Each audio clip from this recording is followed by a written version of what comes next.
Bro, naniniwala ka ba na ang tao daw ay gawa sa putik? Pwede. Pero bakit ang daming plastic? Siguro, naubusan ng putik, kaya ang iba, gawa sa plastic.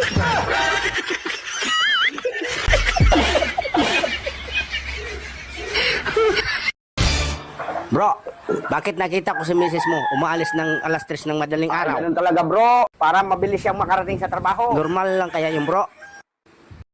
Ang alin? Gumagapang siya sa bubong namin.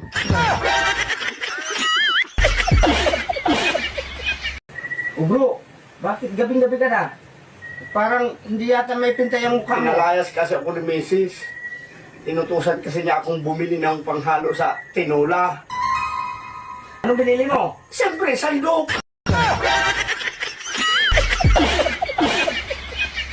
Bro, maggulay tayo ng kamuting kahoy. Sinabi ko sa'yo ayaw ko niyan! Bakit? Kung magulay ka ng kamuti, kamuti lang! Ayaw ko ng may kahoy!